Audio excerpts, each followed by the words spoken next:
आज संगमनेर नगरपालिका हद्दीतील सुकेवाडी रोड येथे आता चौकशी केली असता समजले आहे की डॉक्टर इथापे यांचे चालू बांधकाम आहे। त्याच्यामध्ये तळमजल्याचे झालेले आहे आणि तळमजल्याच्या वरती बांधकाम दिसून येते। तरी टेरेसवरील पॅराफिट वॉल चे जे विटा आहेत सिमेंट ठोकळे हे आता थोड्या वेळापूर्वी जो वादळी पाऊस आला त्याच्यामुळे त्या विटा आजूबाजूला खाली डायरेक्ट पडल्या।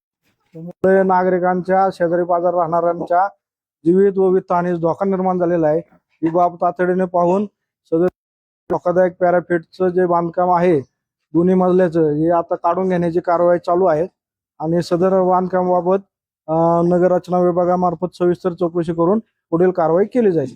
मला नागरिकांचे फोन आले की असं विटा पडलेल्या आहेत, नगरसेवक आहेत त्यांचे फोटो आले की बाबा वरून खाली लोकांच्या शेजारच्या घरांमध्ये विटा पडलेल्या आहेत। त्यामुळे मी तातडीने इथं आलो आणि पाहणी केली असता की पॅराफिट वॉलच्या विटा या सिमेंट ठोकळे विटा खाली पडलेल्या आहेत। जीवित हानी नाही पण घरांचे नुकसान झालेले आहे। आपण बघू शकता शेजारील घरांच्या सिमेंटच्या टाकीवर विटा पडलेल्या आहेत, सर्व त्यांच्या अंगणामध्ये विटा पडलेल्या आहेत। समजा पाऊस असल्यामुळे कोणी बाहेर नव्हतं त्यामुळे थोडक्यात आपले सुदैवाने जीवित हानीची वगैरे घटना घडलेली नाही, पण हे अतिशय धोकादायक बांधकाम चालू होतं।